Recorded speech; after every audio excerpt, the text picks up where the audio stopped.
Hello and welcome to part 4 of EML series. In this session, we will continue with our next uh, operations on modify statement, then that is update. We will also look into the ways update works. So what update does is it will allow us to change any values of any instance of any entity. Okay. What we have to do is we have to provide the list of fields that we need to adjust or we need to change the value of in the percentage data parameter in the update field. How update field works is the syntax would be modify entities of a behavior definition, the entity name, update is the operation that we are uh, executing here. What are the fields that you want to change? That field names you can give here, and what are the values for that field? So the value of the email field is the this value that have given here. But in the data you have to pass the complete primary key. In our case, contact ID for the entity contact is the primary key. Once you pass that, then if it is succeeding, then you will be getting the reported structure filled in.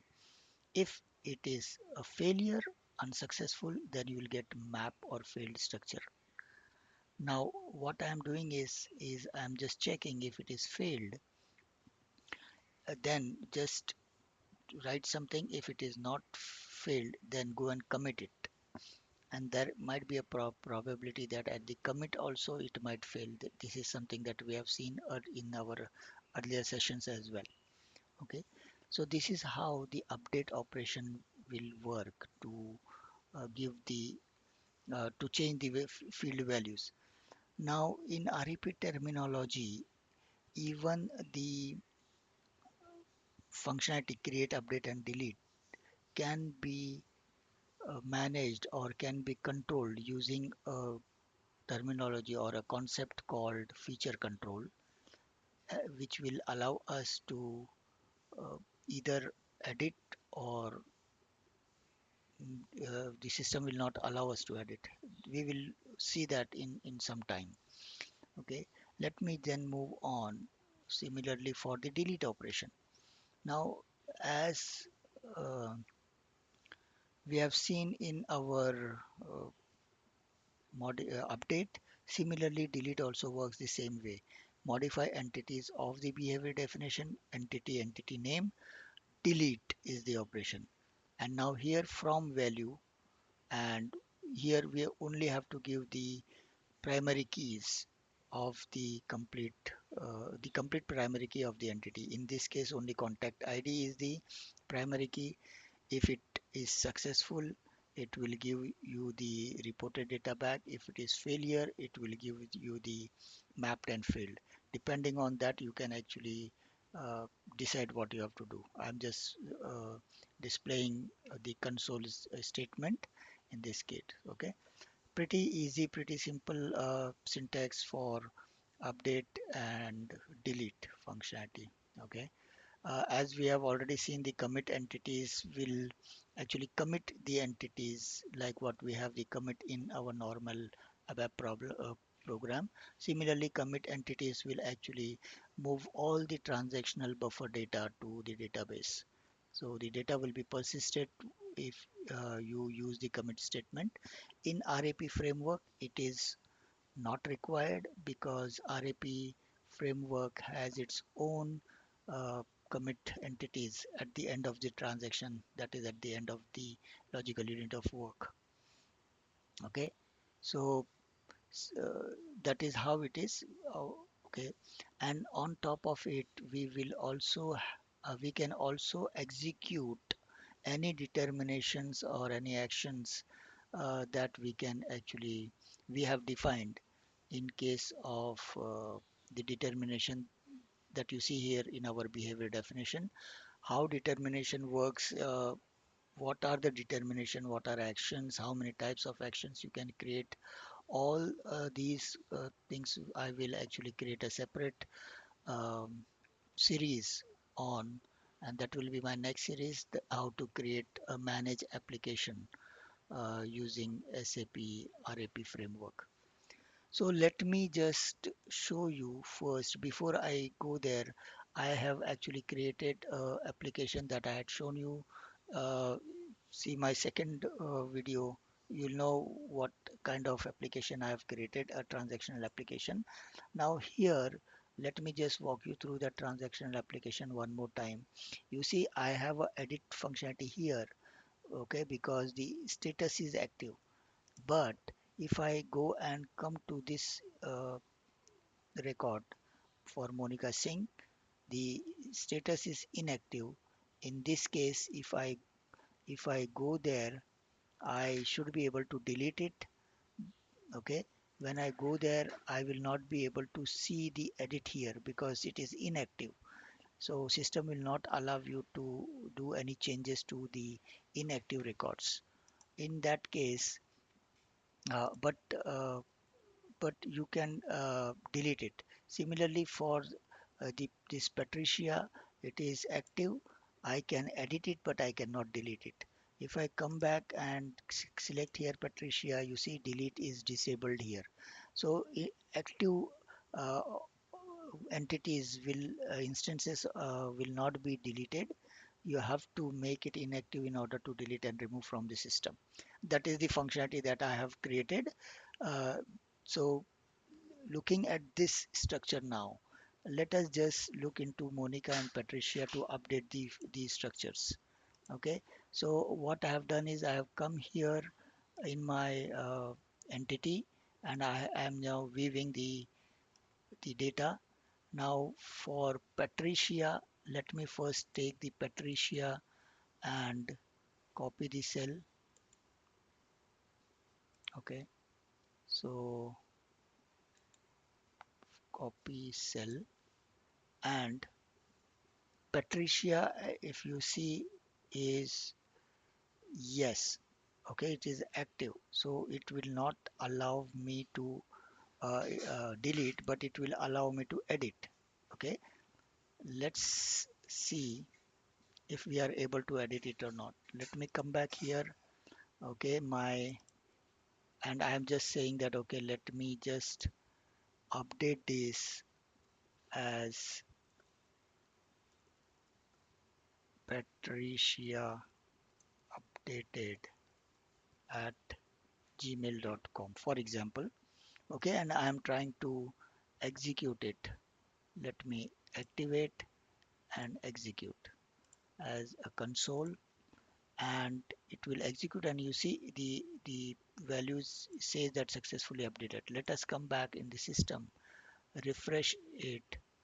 Okay, and go and check the value for Patricia now, and the email is now patriciaupdated at gmail.com. The same you can see in our data backend also. If you see here Patricia, it is GOHNPAT. I'm just refreshing the data, and now the it has come down. The value is now updated here. Okay. Similarly, let me now go and try to do the same update for Monica, and you see Monica is inactive in the system. So let me go and now give the changes to Monica. I am saying, okay, Monica updated email at gmail.com. Let me now activate and execute this. Okay, and you see it is now showing that, okay, an error is occurred during update, and the cause is it is disabled. The failed cause is disabled. That means I am not allowed to actually go and update the Monica's any ID because it is inactive in the system. Okay, so how does this works? Let us just go and understand the behavior definition. Okay, let me just debug it for you and show you how you can uh, how and where the statements are getting executed. So it has come here. I'm just saying F5, and it will take me to the first the authorization. Okay, I have not defined any authorization there. Then it will go and get the instance feature of the RAP terminology. We will look into details of all these things in our next upcoming sessions. But what this method does in RAP terminology, it is that for all the operations for which we are saying that okay, the operations is dependent on the instance feature, that that will be uh, kind of managed whether it is allowed or not allowed. So in this case, as you have seen, I am saying that if it is the status is active, then please enable the update. If status is inactive, then please enable the delete. If this is especially for the update, if you see now, if it is active, then enable it. If it is not, then disable it. Okay, and then I'm passing it back. So so this is how it will work. Okay, let me just move out of this quickly. Okay, and then it will come out, and then I am just saying F5, and you see the reported structure is blank. But if you see the mapped, it has mapped is also not there, but failed is having one entry. I am just double clicking this failed. Okay, here. Oh, it's not coming, so let me put it here. You can actually put the field update. Okay, and you should be able to see the column. I don't know why it is not giving me. Ideally it should give table data. Oh, sorry, if update dot dash contact is the table, and you see the value says that okay, for this particular contact ID, what is the field structure, the action structure, and the all those uh, values where we are trying to do the create, update, delete, and any actions that are associated and any associations are there. All things will be passed in here as using the uh, concept called feature instance. Okay, so in this case, you see update is disabled. 01 means it is not allowed, and hence it is then coming here that okay, and saying that error occur, and actually I'm trying to actually give the same, show the same structure here. If you see the structure, it has cause, and the value of cause is disabled, and that is what it will show us uh, in our console. Okay, so that is how the update will work. Now let us quickly move to our delete as well.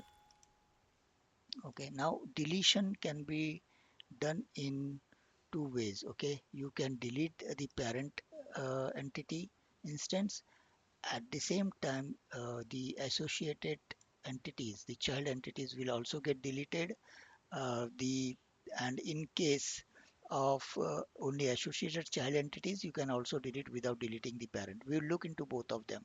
So let us just try and understand this delete completely there. Okay, let us go and see what are the values that has some follow associations address. Okay, and it has got one address as well.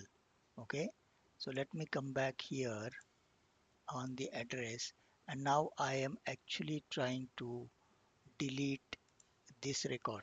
NMS is the entry, so I'm just taking that and putting it here. Okay, activate. Okay, and let me just clear this out and execute this. Same similar way, the failed, if the field is initial, then commit.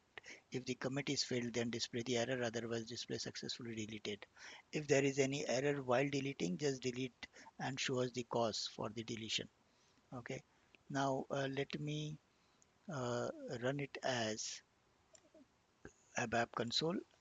Okay, and it says that okay, this cause is disabled. Why? Because you see this particular record is active in the system and hence it will not allow us.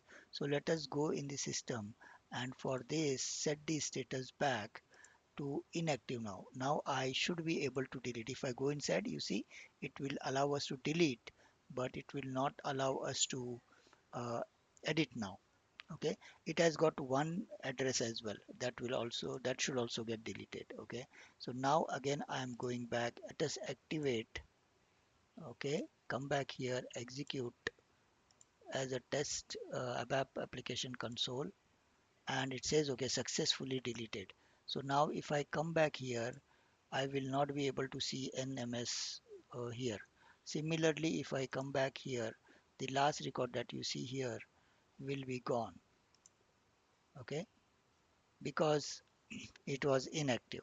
Okay, now for Monica, let us see how many follow associations of address and see how many addresses it has. Monica had only one address, so let us quickly do one thing. Since Monica allows us to only delete, it doesn't allow us to edit. Let me just set the status of Monica to active, go inside, add one address line, Monica ADD line address, second address, line 2, city, okay, and country.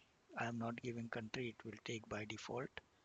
Okay, create, and this line has been created. So now if you see, Monica has two addresses and the status is yes. Okay, I'm just setting the status again back that okay, it is inactive, so that the delete can work for me. Let me come back here, refresh, and now I have two lines for Monica. What I have to now do is that I have to just take this contact ID for Monica, which is this. Okay, and now I am going to delete the only the associated entities. Let me come here and use this code to show you. Okay, so D, my ID is this, copy, come back here and put it in my uh, contact ID, and similarly what is my address ID. I want to now delete the second address that I have actually created. Copy the cell values and try to put it here. Okay, now I will be actually deleting that. Okay, now again let me set this as again back as active, so that it will not allow me to delete any of the thing. Even if I come here, okay, you see the deletion is dependent on uh, this status as well. Let us see if that works. Okay, so now I am trying to actually delete that. Let me clear this out, activate this, and execute it as an application, and you see it is now deleted. Okay, because it is allowing me to delete here. I am just coming, refreshing it back here, and then it will allow me to delete. Okay, now uh, even though my application is dependent on the deletion of the main entity on this active, the sub entities, the child entities, it is allowing us to delete, and that makes sense because you have created some address which was not belonging to, in this case, say for example Monica, but you have mistakenly selected that. So that is the reason you should be able to delete the addresses, and that is where the delete is actually enabled for the associated entities or child entities. Okay, so that is how the the delete works. Now let us also understand that okay, when you are trying to delete any child entity, right? Then what will happen is it will just also if you have actually created that as also as a instance method uh, in our behavior definition. We will look into behavior definition going ahead. But let's say in the behavior definition, this is the kind of behavior that say we have done. You see the create is by association, but if I come to address, the update and delete doesn't is not triggered using any feature instance. But if you see here, the update and delete for my contact is feature is dependent on the feature instance. That means the update and the delete will be controlled using the code that you define whether update is allowed in under certain criteria. Since I have not given the update as feature instance for address, it is allowing me, and it in this case it makes sense. But in case you say that okay, if my contact is inactive, please don't allow, then you can actually set a feature instance on delete also. Here we will look into all these concept in our next series, okay? But in this case it is allowing because we have actually coded it that way. Our application is in such a way that it is allowing us to update, it is allowing us to delete the associated entry even if the parent entry is inactive. Okay, so that was all for this session. In the next session we will look into how execute can be performed using the modify EML statement with execute clause. Till then, bye bye and happy learning.